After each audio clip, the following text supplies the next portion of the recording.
How do you think things are going to be in 10 years' time?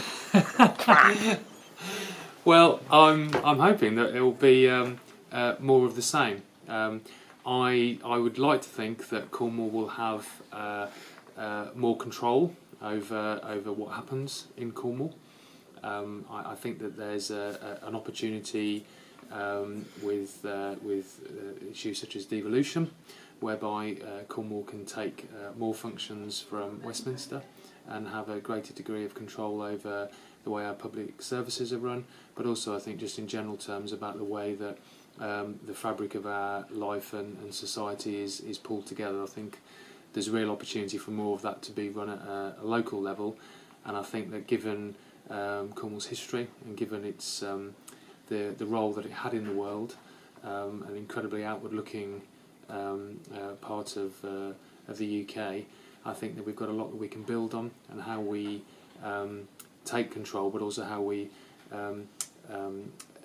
sort of sell ourselves and the way that we want Cornwall to be viewed in the future, I think is really important, especially in the context of what's been happening recently.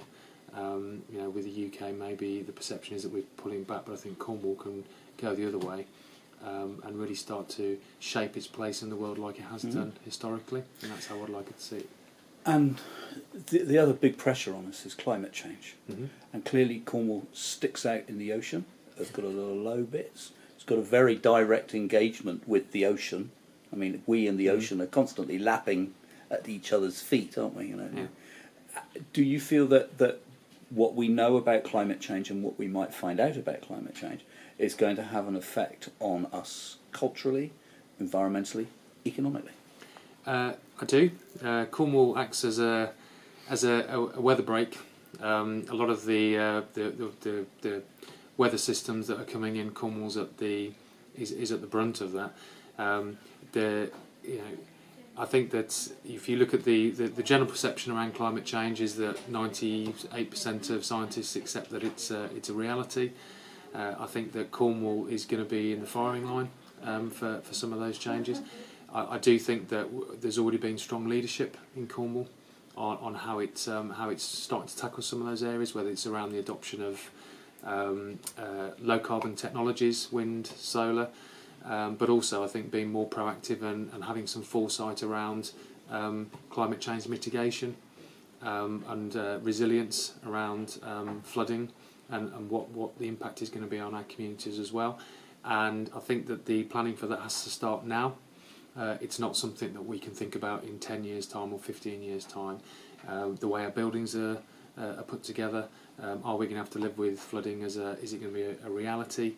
I've often heard it said that a lot of it goes unreported. Cornish people are so resilient; they just get flooded and get on with it, and that's an incredible strength. But sometimes you don't capture what the real challenges are, and I think that looking at those environmental challenges and understanding how we interact with our environment is going to be incredibly important over the next 10 years.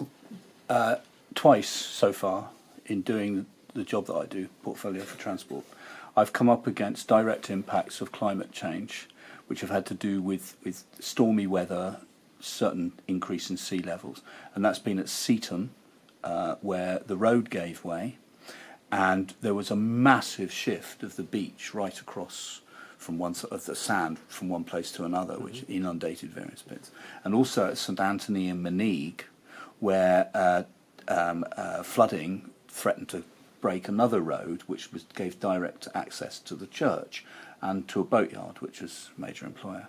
And in both those cases, it became very, very clear that the impact was not so much on the physical assets as on the people. And obviously, if you're having difficulty getting the church to get buried, there's an issue for families in that, and that's actually quite a big issue. At Seaton, and this is what struck me, was that if, as for a moment, we were considering looking at the shoreline management plan and thinking this is a place that we might actually at some point in the future walk away from, but the actual job of walking away from somewhere which is at risk of being inundated is actually absolutely massive, because you've got to find a way of breaking the news to people who feel that they belong there, of evaluating what their lives are worth, of resettling them, and then what do you do with the place? And these are actually massive problems. These are relatively small places, but actually the problem of dealing with the impact would have been far greater. The value, the cost of doing that would have been far, far greater than actually the scale of the place would suggest. Now, do you think that sort of calculation is actually going to defeat us, or do you think that we will be able to find the resources to be able to meet those sort of challenges? I think that we've got to start thinking about it now. I think that whatever the resource implications might be now, it will be manifestly worse, to many multiples in 10 years' time. I think that there's a financial element to that, but I think there's also, as you said, there's an emotional and social element to that. People quite rightly have very strong emotional ties with where they are. And if there is going to be sort of a managed retreat in some areas where we simply are going to get inundated, that's an incredibly difficult set of emotional contracts with a place that we're going to have to deal with, and that's not something that you can wait on and be reactive to. I think it's something we've got to look at now, because it's a really, really challenging and emotional thing. Are you an optimist? I am.